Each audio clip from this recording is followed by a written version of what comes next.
Somatu satawana kang kekuncung wirengira mirah manis meraati matun miring tuwa jayeng tirta bayeng sun temah mati wan sungsang lungse mangsa lamun kasetan tinulih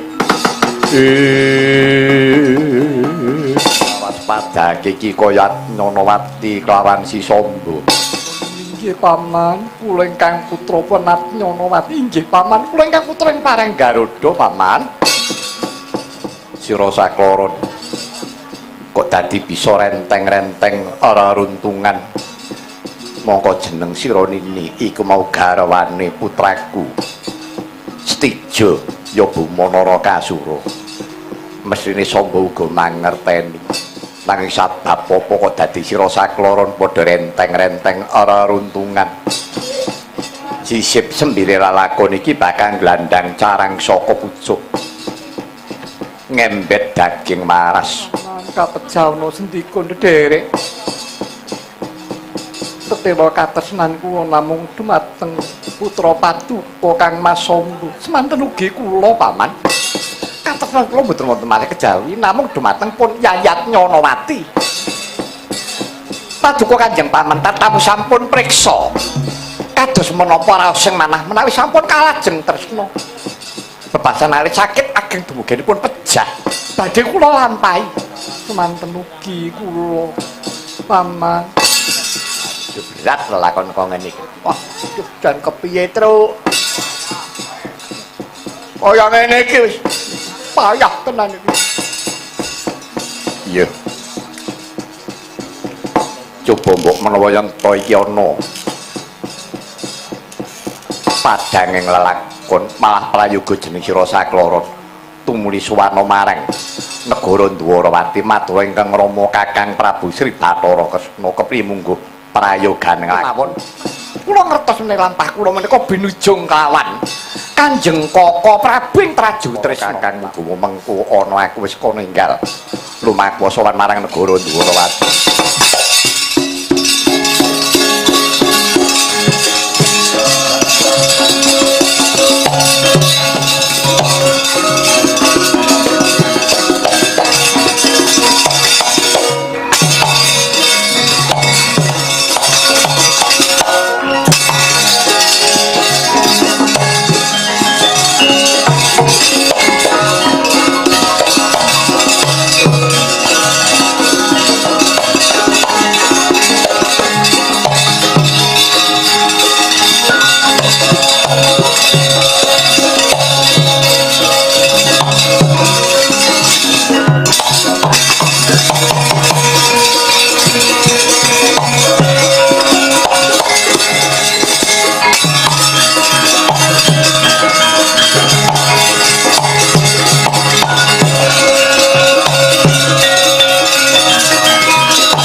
Deng kidung kadung kader ngamomong memangun manah rahayu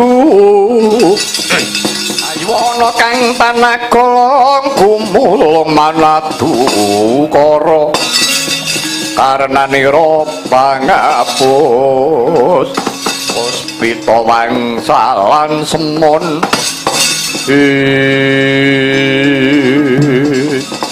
bawas pada iki kaya Setija. Inggih paman, ngati kula mawantu-wantu mugi katura paman. Ya Setija banget panarimanipun paman. Sumengko pengawak bojro. Wangune kaya ana wigati. Inggih paman, waleh-waleh menapa lampah kula menika namung badhe nungka kalalampahipun kadang kula Yati Samba kayan Punat Nyanawati.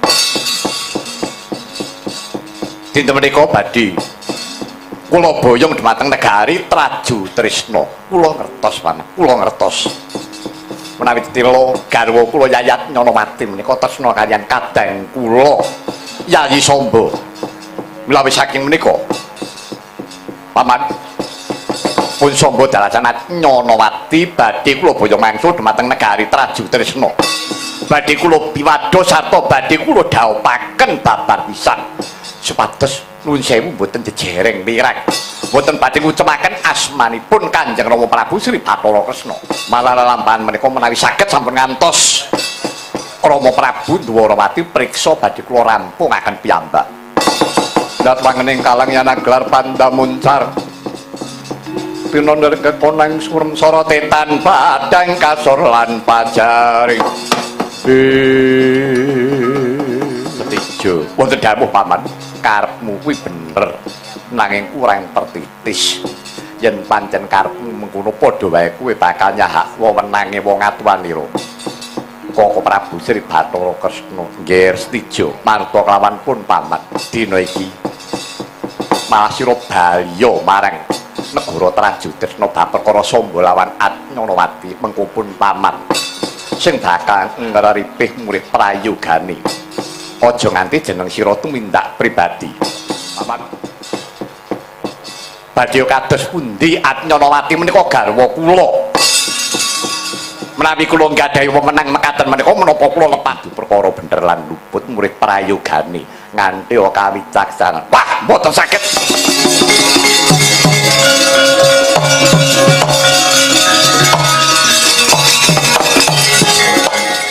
Ngaraja ngipik kajengipun Samba gedhek kanthuk pidak jempol. Paman kula namung ngemutaken sampun ngantos Paman Arjuna tumut-tumut perkawis menika mindak kesempyok ing aradan Rama. Yen to pancen kula manut kelawan pun Paman, aku minangka sesulih wong atuwanira Koko Prabu Sri Bathara Kresna ngadili marang tumindakipun Kanjeng Paman nganggep menawi kula lepat. Monggo. Monggo Paman, kula sumanggaken.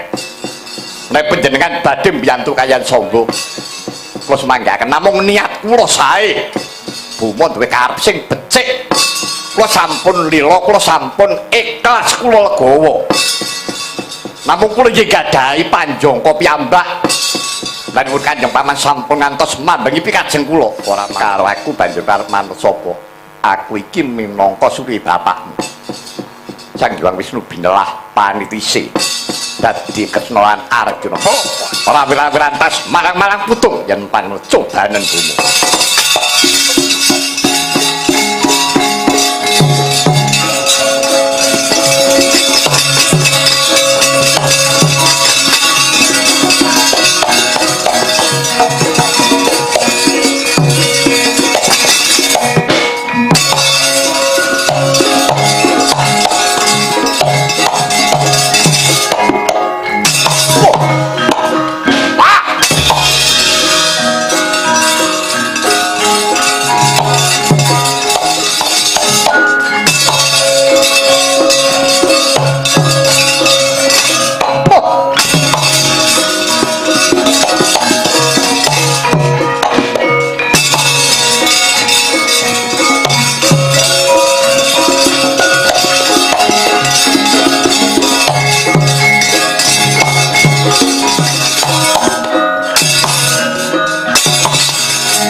mangkang grosro sumbar Gendu bumi kuncing kumaudo guntur Umopkan joloni di wah Paman Janaka selali tenan karo aku tega karo aku yo yen panjen Paman Janaka kowe ngrajangi tumindak nista yo aku yo bakal tega karo Paman Arjuna Tamparana pusakaku jemparing Kyai Wisnawa ilang larimu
menira ririh teka bae tityaning gandayani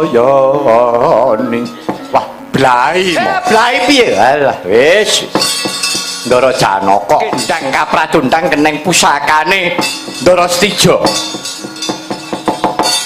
gaman jemparing pucuke murup jemparing kuwi jenenge Wisnawa iya to Le pancen kuwi gaman ampuh kuwi sing wenehi mbokne Betari Pertiwi ampuhe kagila-gila aduh Ndara Janaka iki mau piye Dole aku durung bisa ngomong wis jaturke sinuwun Dwarawati mbuh dadene lelakon iki mengko Kresna ya Janaka ku ya Kresna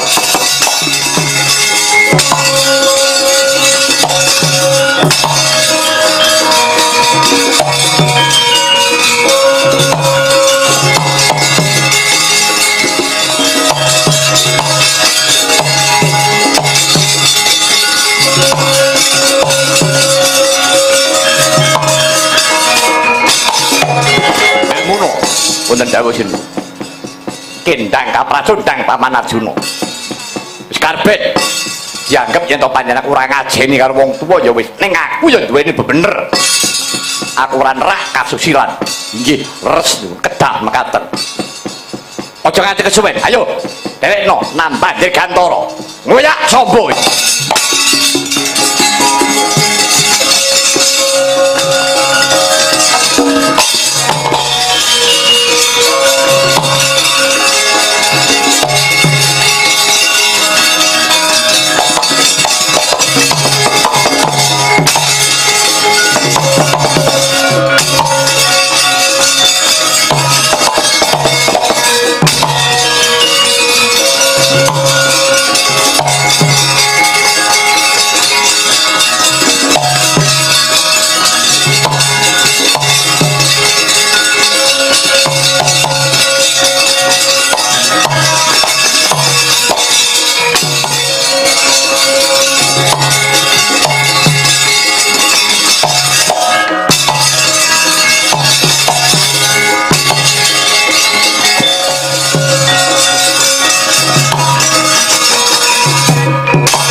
Piran kebutan yung punya tanggung saben kepi mirah ingsun katon pupur lamatan kunir pita kasut kayu ulu jumbu madu kara paran margane ketemu ngaturaken pejah gesang kula sinuwun inggih Koko Prabu kula nyuwun pejah kirsa paduka Kanjeng Koko Prabu ripaduka kula nandhang lepat Koko Prabu manten ugi kula sinuwun dosa ageng kula punat Nyanawati sumangga pejah gesang kula sinuwun mengko dhisik aja padha tawang-tawang tangis kowe masrahake pati urip wong mati kuwi durung mesti yen to bakal bisa ngrampungake samubarang Sombo wonten dawuh Koko Prabu Nyanawati wonten dawuh sinuwun ya sejatine jeneng ingsun uga wis mangerteni lan wis bisa mawas diri yen to pancen Nyanawati ku ora tresna karo aku mula ana lelakon kang kaya mengkene ning mbok iyuwa metu dalan sing bener dalan kautaman dalan kang prayoga aja mung abang-abang lambe tegese kowe nyuwun diasakake dalan kenceng saka Trajutresna tekan Dwarawati tanpa minggok mongko kowe nrajang Gada Madana rikala semono aku iki durung dungkak apa sing mbok karepake nganti tak arewangi aku iki ngrekake para wadyabala ngrusak wewangunan Gada Madana nganti dadi trah dadi geger ning ya wis ora dadi ngopo kabeh wis kebacut lelakon adirimu dilakoni penandhang adirimu disandang Sombo wonten dawuh Koko Prabu wonten dawuh wis saiki ngene bae ayo wong sakloron tak boyong bali marang negara Trajutresna ingsun wis lila legawa yen to pancen Siat Nyanawati wis tresnani lawan si Sombo dina iki sira bakal tak boyong marang negara Trajutresna ayo bebarengan karo pun Kakang tak biwado tegese tak dhawuhake tak pahargya sing sak becik-becike yen to jeneng atiku iki resik ora ketabetan rasa piye wae apa meneh rasa gething keburu sengit babar pisan ora Sombo ayo padha ngreksa bareng-bareng asmane Kanjeng Rama Prabu Sri Bathara Kresna wis percaya karo pun Kakang Prabu ngestakaken dawuh inggih sinuwun ngestakaken dawuh ngaturaken kenging panuwun ingkang tanpa upami ayo barengan kalian pun Kakang kundur marang Trajutresna